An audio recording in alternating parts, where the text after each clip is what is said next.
Hi, I'm Laura Sarchet, the Inclusive Higher Education GA at the University of Rochester. We are in part 6 of 9 in our Self-Advocacy Skills teaching series, and we are talking about rights and responsibilities today. Leaving this session, you will develop an understanding of the rights and responsibilities of neurodiverse individuals or individuals with disabilities, and you'll also identify an action step to take in your own practice. So rights and responsibilities go hand in hand. We want to make sure that our students know their responsibilities and their rights as a person with diverse abilities. And we want to make sure that we as faculty and staff and tutors and TAs also know the rights of our students on campus and the rights of all people with disabilities, to make sure that we are not only adhering to those rights, but also advocating for those rights in all settings. One thing I want to point out before we kind of jump in is that some examples of a right or a responsibility are also examples of both. So it might be both a right that you have and a responsibility that you have around the same topic. So here are some examples of rights or responsibilities, or both, that all people have, and especially people with disabilities, sometimes need to advocate for. So people with disabilities have the right to the employer providing accommodations in the workplace. We also have the responsibility of advocating for accommodations that we need. We have the right to privacy. We have the right to disclose information about our disability to whomever we choose, and that's partly a responsibility as well. We have the responsibility of doing our jobs to the best of our abilities, and that's a right that we have, the right to success.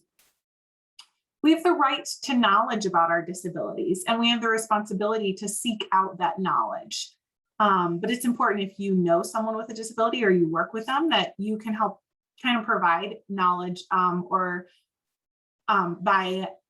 getting to know other people with disabilities, or even showing that as a resource to them. I know that whenever I meet other people with autism, I'm always really excited to hear about their strengths and needs and compare them to my own, because everyone who has autism is different, and I like building my own knowledge of my disability that way. Access to assistive technology and support knowing how to use it is both a right and a responsibility.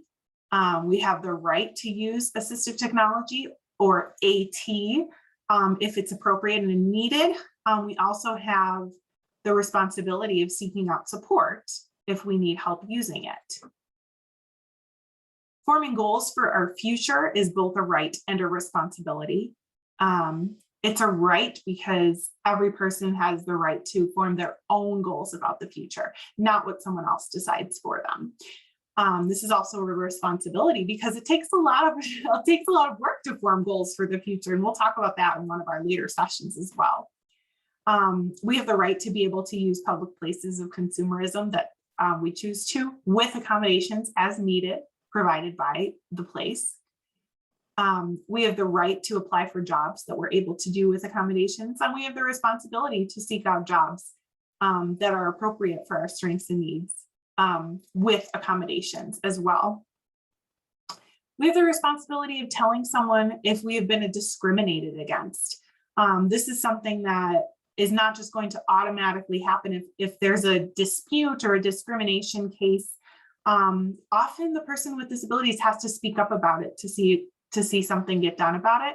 And if you know of someone who's been discriminated against because of their disability or for any other reason, we ask that you reach out to the Office of Disability Resources, Title IX office, or another office on campus, and we can direct you to the right place. So it's important for us to advocate for those who have been discriminated against whenever we see something.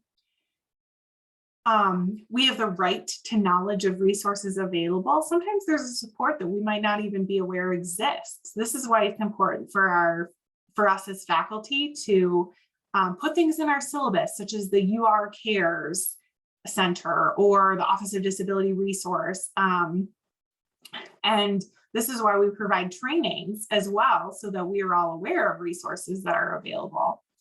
And then we finally, we have the right to be allowed to participate in communities in which we choose. Again, this is important to provide choice related to all areas, and especially community. I can choose the friends that I want. I can choose the communities that I choose to be part of.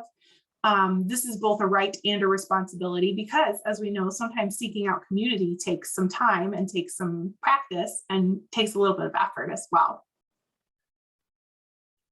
So these 12 examples are things that you can use with your students. You could have a discussion about them. You could practice a sorting activity with like whether something is a right or a responsibility or an example of both. And these are just things that we should be aware of as we move forward. So one job you have today, think about what is a right or a responsibility that you haven't thought of before. How could you raise awareness in your students about their own rights and responsibilities? And how could you speak up for their rights as well? As always, if you have other ideas, please reach out to me. I'd love to hear what you're doing in your classrooms. You can reach me at ihega@rochester.edu. Thank you.